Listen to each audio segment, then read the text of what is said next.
Bueno, el cáncer de próstata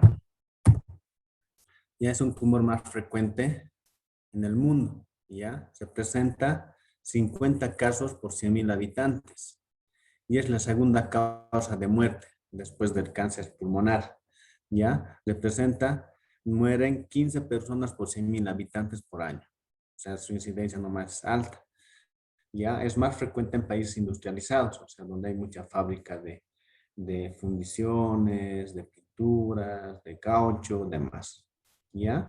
Al año se reportan 220.900 casos nuevos, de los cuales fallecen 20.900 pacientes fallecen a causa directamente de esta enfermedad, o sea, del cáncer de próstata.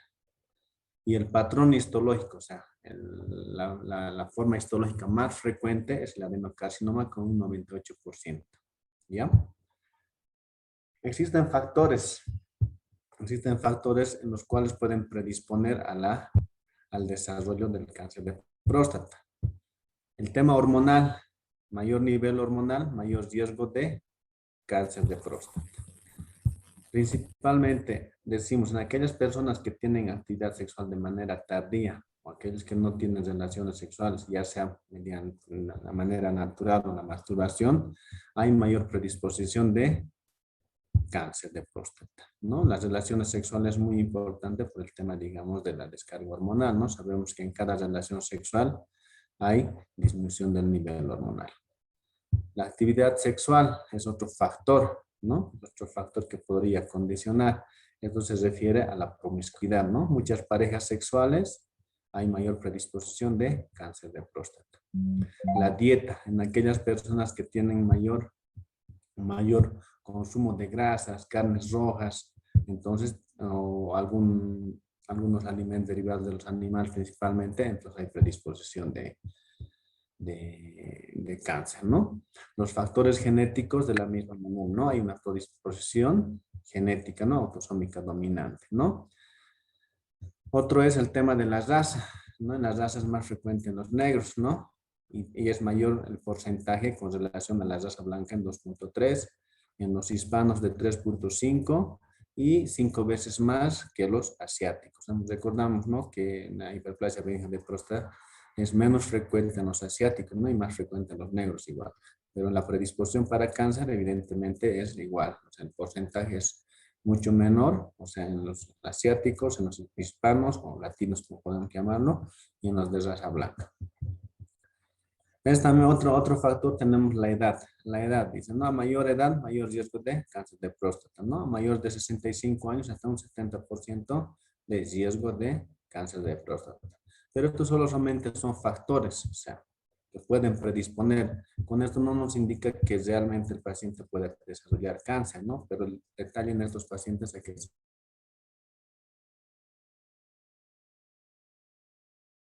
el control más riguroso.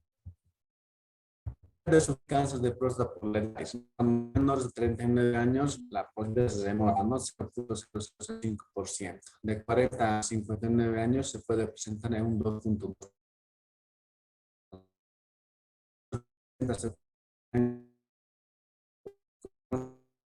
Mayor de 5 años y toman hasta un 70% de riesgo de desarrollar cáncer de próstata. La prevalencia de cáncer de próstata según la raza, ¿no? En los negros se presentan 275.3 por 100.000 habitantes, ¿no? La blanca, hemos mencionado que es el segundo porcentaje, en los hispanos el tercero y en los asiáticos un poquito menos frecuente, ¿no es cierto? Volvemos a repetir, el patrón histológico más frecuente es el adenocarcinoma, ¿no? Con un 98%. O sea, es el patrón histológico que más frecuentemente encontramos después de haber hecho la cirugía, ¿no? O haber hecho la biopsia, ¿no? Después hay el patrón de carcinoma de células pequeñas, carcinoma sarcomatoso, carcinoma de células transicionales, carcinoma escamocelular, el adenocarcinoma mucinoso, linfoepiteliomas, otros variantes más. Pero lo que nosotros vemos habitualmente bien, después de la cirugía, el patrón histológico es el adenocarcinoma. Los síntomas que van a presentar los pacientes con cáncer de próstata. Evidentemente, al principio se manifiesta como una hiperplasia benigna de próstata Ya cuando ya está avanzado, se presenta de diferente manera. Vamos a ver lo siguiente. Entonces, cuando el paciente tiene inicios en el cáncer de próstata, va a presentar toda la sintomatología de una hiperplasia benigna de próstata. Ya puede tener dificultad o dolor al orinar, ¿no? Poliaquiuria, ¿no? Dificultad para orinar, poliaquiuria y disuria, ¿no? Chorro débil o goteo postmissional, como mencioné entre los síntomas obstructivos, ¿no? ¿Sí?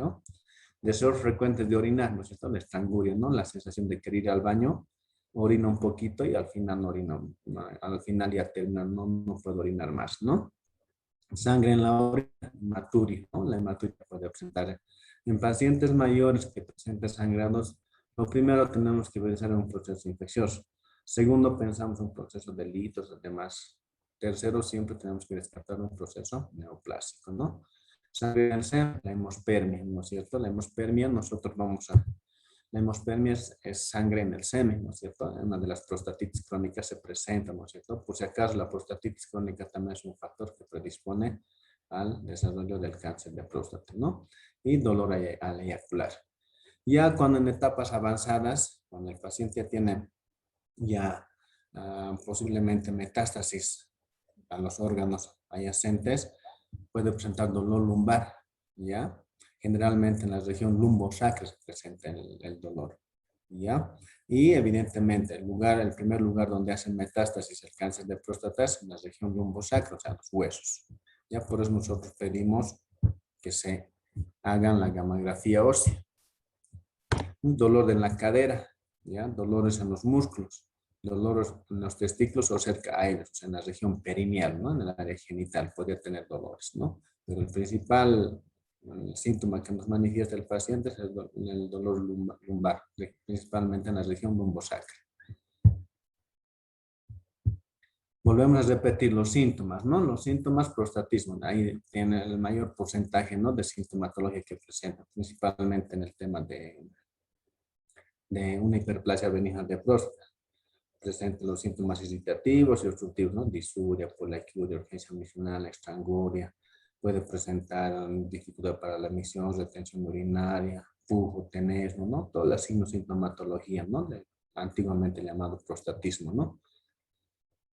Puede presentar retención urinaria en un 23%, ¿ya? Dolor óseo hasta 14%. Ya hemos mencionado que el dolor óseo se presenta principalmente cuando hay metástasis ósea. Recordemos que en el cáncer de próstata, el primer lugar donde hacen metástasis es el hueso, a la región lumbosacra.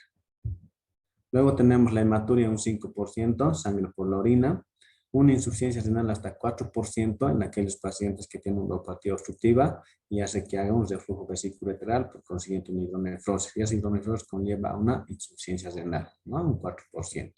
Pérdida de peso en un 3%. Dificultad en la macho, o sea, el paciente ya no puede deambular. Y generalmente es secundaria una compresión raquidomedular por la metástasis ósea, ¿no? Que el paciente inclusive puede quedarse paraplegia, ¿no? Y anemia hasta 1%, ya cuando ya son más avanzados, el paciente ya empieza a tener signos de anemia leve, moderada, inclusive severa. El diagnóstico es muy importante para poder realizar, ¿no? Primero hacemos el tacto rectal, el PSA hemos dicho, el PSA nos orienta bastante y la ecografía transrectal. El tacto rectal hemos mencionado puede realizarse en 3 posiciones, hemos dicho, ¿no? De cúbito dorsal o de litotomía, de cúbito lateral o de Sims, puede realizarse en de cúbito ventral o plegaria maometana, y también podría realizarse de parado, ¿no? Un masaje para hacer un masaje prostático inclusive, ¿no? En 4 posiciones. De eso ya le hemos hablado. ¿Qué hallazgos vamos a encontrar en el tacto rectal? Recordemos que en el tacto rectal, en el cáncer de próstata, el esfínter va a estar normotónico. No tiene por qué estar hipertónico ni hipotónico. A no ser que haya ya una compresión raquimedular con metástasis ósea, sí puede ser el esfínter hipotónico. Puede provocar una alteración en los esfínteres, inclusive una vejiga neurogénica, pero por lesión de la región lumbosacra, ¿ya? Pero después en el tacto rectal, en el cáncer de próstata, el esfínter va a estar normotónico, ¿ya? La ampolla rectal, evidentemente, al hacer el tacto puede estar presentando, digamos, irregularidades, ¿no? Por la expansión de la próstata, ¿no? Pero en el tacto rectal, ¿qué vamos a encontrar? ¿no? Se puede relacionar con un 25% con las biopsias positivas. ¿Qué quiere decir eso? Si nosotros hacemos un tacto rectal, vemos que está alterado, podemos correlacionar que este paciente posiblemente un 25% sea positivo a cáncer de próstata. Por eso el tacto rectal es muy importante, ¿no? Porque nos orienta, no es definitivo. El diagnóstico siempre va a ser por la biopsia. Por más que el PSA estemos elevado, por más que el tacto rectal sea sospechoso, el diagnóstico definitivo nos va a dar la biopsia, ¿no? ¿Y qué elementos encontramos en el tacto rectal? Los lóbulos van a ser asimétricos, uno va a estar más grande o más pequeño, ¿no? La superficie va a estar irregular, o sea, no va a ser lisa, ¿no? Puede haber nódulos palpables en la superficie o en los bordes, ¿no? Y en los bordes irregulares. Estos elementos nos orientan para determinar que posiblemente exista un cáncer de próstata. Ya hemos hablado también del PSA. El PSA hemos mencionado que es un marcador tumoral, ¿no? Es un laboratorio para realizar un screening para detección precoz de cáncer de próstata, ¿no? Y el PSA hemos mencionado también puede variar de acuerdo a la edad. Hemos mencionado también que existen tres elementos fisiológicos que pueden modificar el PSA. Uno es la edad, el volumen de la próstata y los síntomas irritativos y obstructivos que podría presentar el paciente. Ya lo hemos hablado esa parte. De la misma manera, hemos hablado también de esto ya en la anterior clase, cuando hemos hablado de hiperplasia benigna de próstata. Cuando el valor del PSA es de 0 a 4, ¿no es cierto? Si el valor del PSA está entre 4 y 10, nosotros llamamos zona sospechosa, zona gris, zona penumbra. Aquí nos indican realizar la relación PSA total libre, ¿no? Tomamos el valor del libre dividido entre el total por 100. Si esa relación nos sale menor a 18, en este caso están tomando 15, nosotros nos vamos a quedar con 18. Si la relación es menor a 18, nosotros debemos indicar al paciente una biopsia, ¿no? Si el valor es mayor a 18, que posiblemente este paciente su PSA sea elevado, ya sea por proceso infeccioso, inflamatorio, o un proceso benigno que sea la hiperplasia benigna de próstata, ¿no? Y debemos hacer un control anual, inclusive semestral, ¿ya? Y si el valor es menor a 18, volvemos a repetir, el paciente tiene indicación de biopsia. Bueno, y el otro elemento de diagnóstico hemos mencionado que es la biopsia, ¿no? Con esto vamos a definir, ¿no? La biopsia se realiza mediante ecografía transrectal, ¿ya? También puede ser por vía transrectal, también puede ser por vía perineal, pero la que más frecuente hacemos la vía transrectal. En nuestro hospital todavía no contamos con el transductor por vía rectal, entonces hemos, como quien dice, de manera empírica, ¿no? Dedo dirigido, pero igual podemos realizar la biopsia. Ya se toma 12 cilindros, o sea, 12 tomas, ¿ya? Aquí podemos observar la imagen transrectal, ¿ya?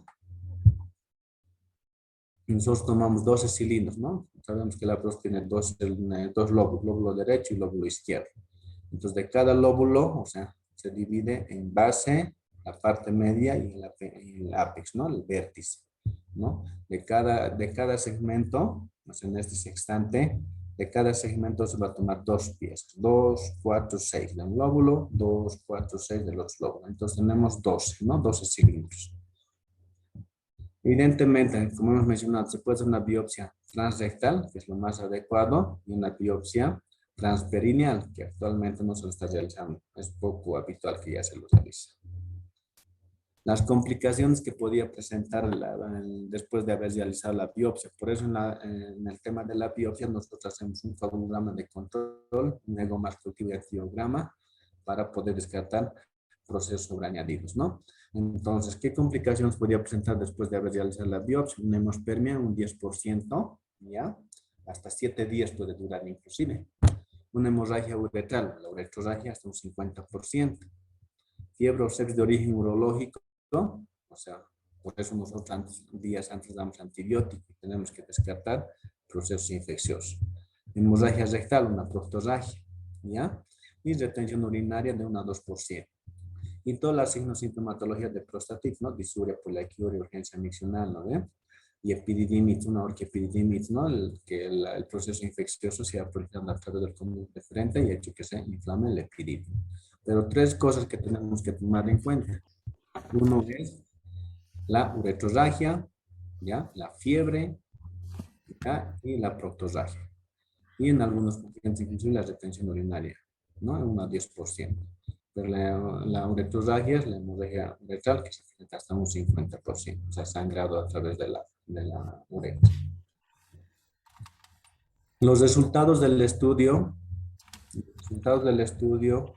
nosotros vamos a realizar, nos van a reportar si es un NIF de alto grado o NIF de bajo grado, que es lo que nos indica, ¿no? Que posiblemente sea benigno o sea maligno, ¿no? En este caso, cuando sale el NIF de alto grado o de bajo grado, el NIF de alto grado nos podría predisponer a un desarrollo de cáncer de próstata hasta un 80%. El NIF de bajo grado hasta un solo 20%. ¿Ya? Muchas veces nos dicen neoplasia intraepitelial prostática, ¿no? De bajo grado. Puede corresponder nomás la deformación de estas células a un proceso inflamatorio infeccioso. Entonces aquí todavía no hablamos de cáncer, nada, ¿ya? Pero sí hay predisposición. Y el resultado del estudio anatomopatológico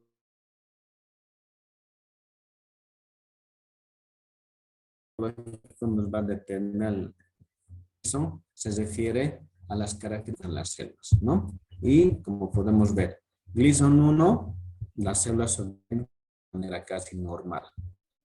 Gleason 2, un poco desordenadas. Gleason 3, más desordenadas. 4 y 5, como pueden ver, 5 ya está totalmente fusionadas, desordenadas. O sea, no tienen un patrón histológico ya conservado, ya está alterado, ¿no? Entonces, vamos a decir que el Gleason 1 es el leve, ¿no? Vamos a decir que todavía no está muy agresivo ese cáncer, pero cuando ya es así en grado 5, ya nos dice que ese cáncer es agresivo. ¿Ya? Y la escala de Gleason, el patrón histórico, de hecho, el Gleason es de 1 a 5, lo cataloga, pero el score Gleason es la sumatoria del patrón más frecuente que se va a encontrar en esa placa con el segundo más frecuente. ¿Qué quiere decir? Si yo en mi resultado de patología de 1 a 5, ¿no es cierto?, encuentro uno 3, el más frecuente del tipo 3 encuentro. Y el segundo más frecuente encuentro el tipo 4 o 2, digamos ya. Entonces la sumatoria de 3 más 2 sería 5. Y mi score de Gleason sería 5. Y lo catalogamos en el leve, ¿no? Tenemos bien diferenciar, que todavía las células se pueden bien diferenciar, ¿no? Si es mayor, entonces tenemos un tumor que se diferencia, ¿ya? Moderadamente, nos sumamos Gleason 7. Si son tumores mal diferenciados, como hemos visto en el Gleason 5, ¿no es cierto?, que está totalmente desordenado las células, ya no tiene un patrón histológico conservado, ya, sumatoria va de 8 a 10, está en los tumores mal diferenciados, que estos pacientes tienen mal pronóstico. Una vez confirmado el diagnóstico de cáncer de próstata, hemos dicho, hacemos el tacto rectal, que nos puede orientar un 25%, el PSA, que nos puede orientar, evidentemente su especificidad es del 99%, pero su sensibilidad de 40 a 50%, es bajo la sensibilidad para diagnosticar cáncer con el PSA.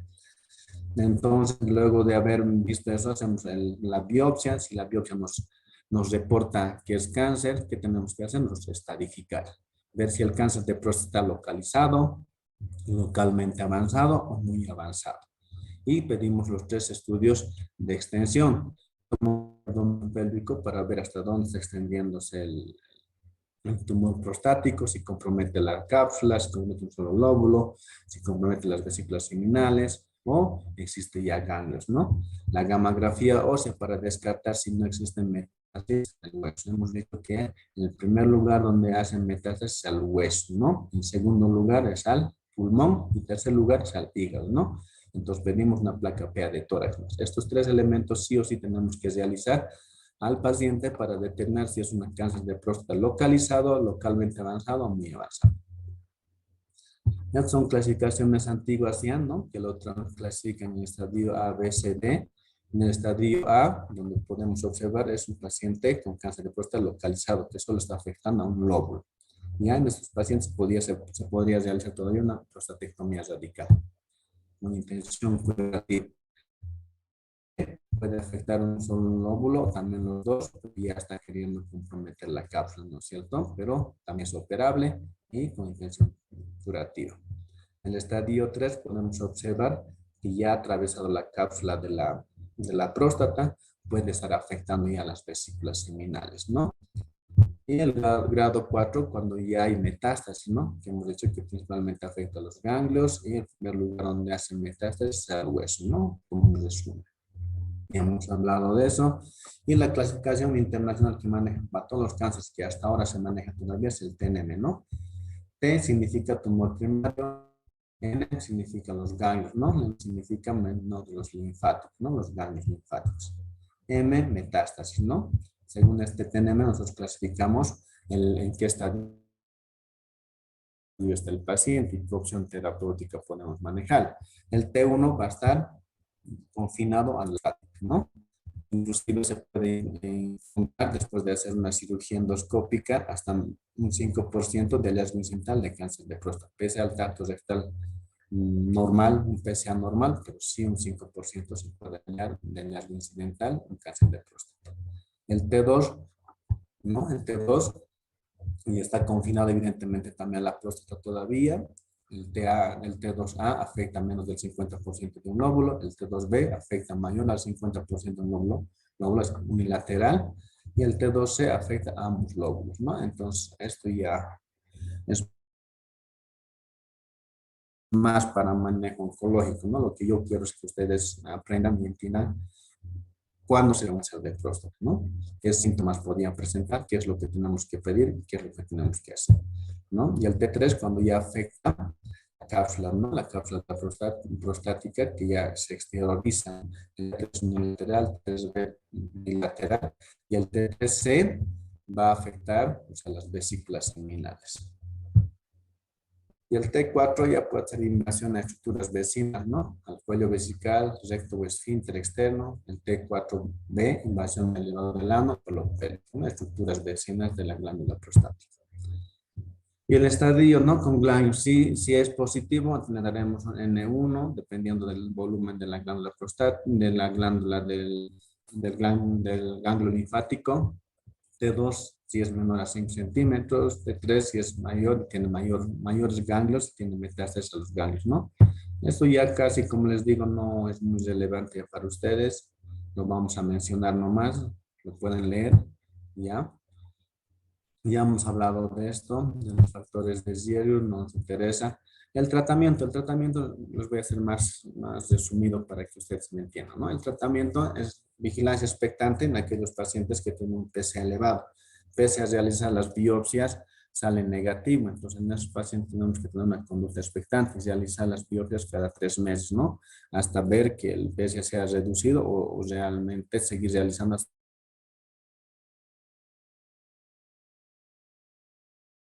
encontrar si realmente existe. El tratamiento activo va a depender mucho, ¿no? Si el paciente tiene un cáncer de próstata localizada, se puede realizar el tratamiento quirúrgico, ¿no? Una prostatectomía radical, donde se saca toda la glándula prostática, inclusive las vesículas seminales, eso es con intención curativa, ¿ya?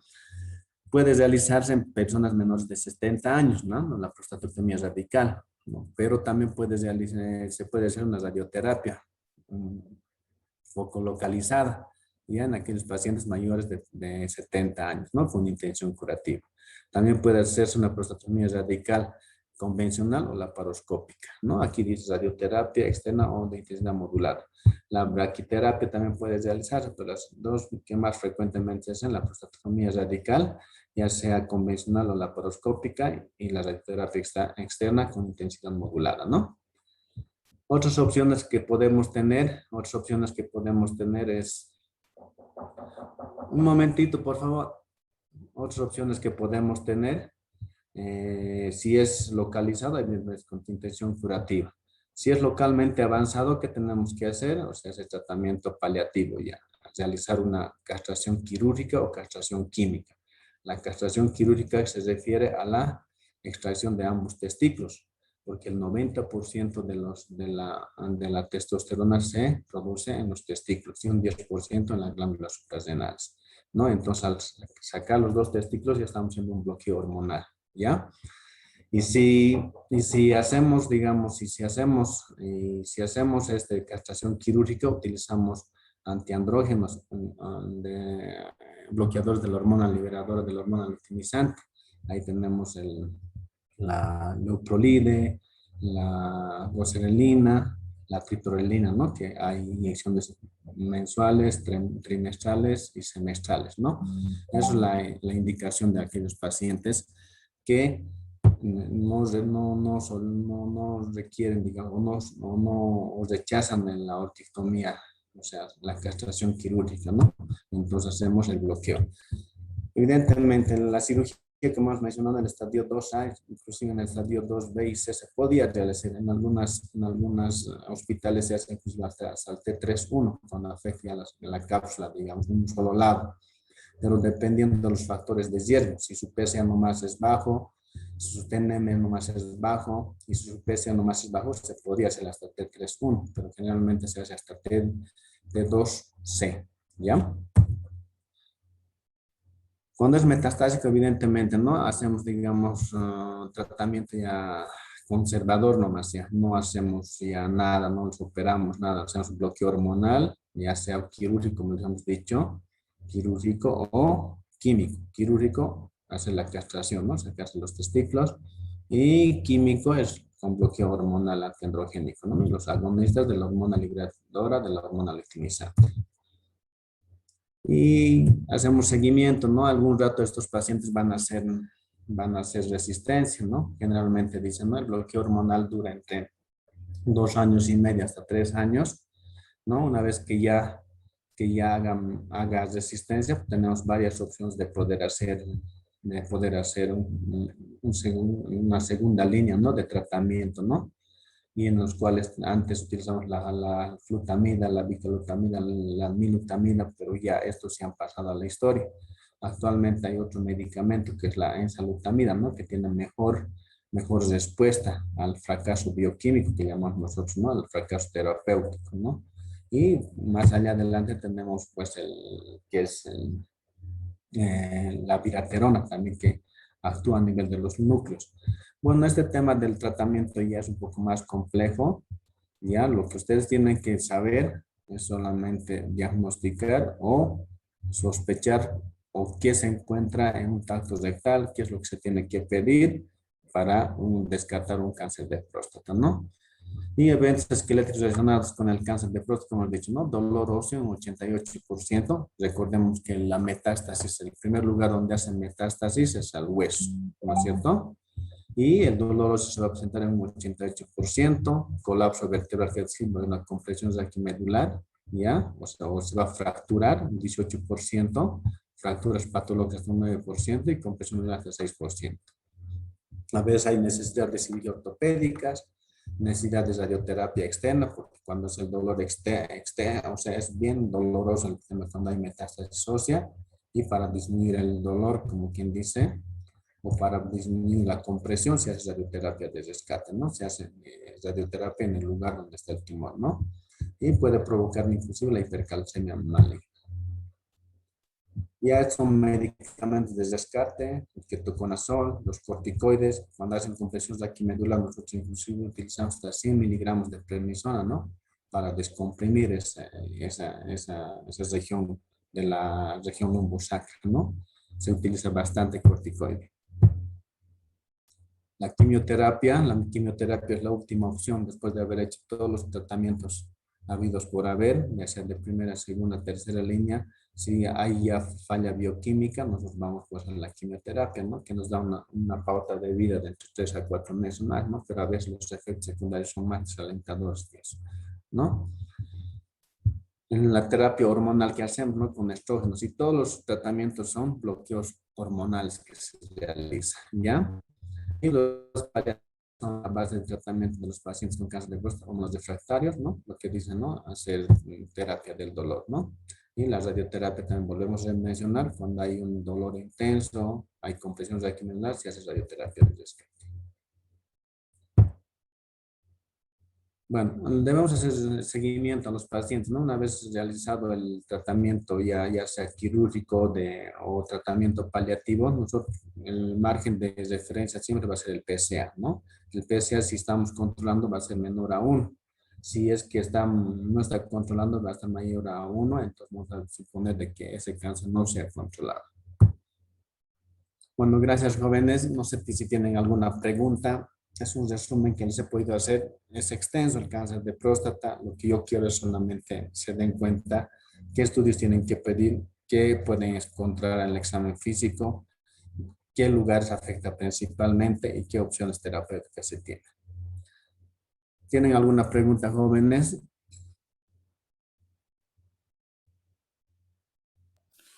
Sí, doctor, ¿cómo está? Muy buenos días. ¿Cómo están? La consulta sería, doctor, en el tema del dolor lumbar al Ujú. momento de tener lo que es, o bueno, al inicio de lo que es el cáncer de próstata, ¿va a ser constante o va a ser en lapsos En de real- tiempo, perdón, doctor? en realidad hemos mencionado, ¿no? Ya el dolor lumbar generalmente se presenta cuando ya hay metástasis.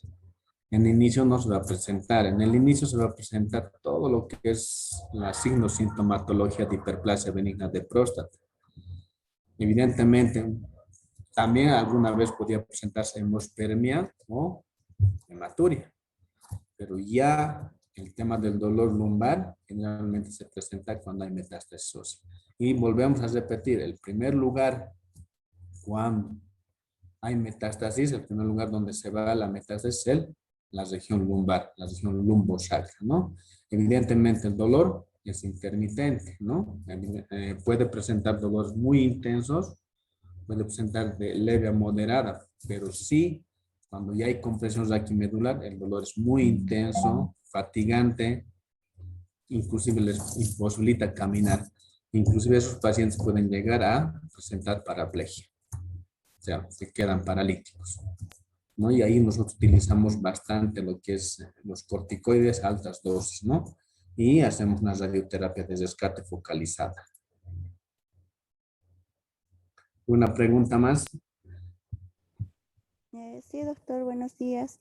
ya. Eh, Doctor, entonces, para el diagnóstico, para los exámenes complementarios, para poder pronosticar, tenemos que ser sí o sí los tres estudios. No hay un Exactamente. estudio específico. No, los tres, como hemos dicho, o sea, al hacer la tomografía abdominopélvico con contraste, nos vamos a ver si hay afectación en el hígado, si hay ganglios, ¿no es cierto? Al hacer radiografía PA de tórax, vemos si hay metástasis en el pulmón. Tres, si hacemos gammagrafía ósea, vemos si hay metástasis ósea.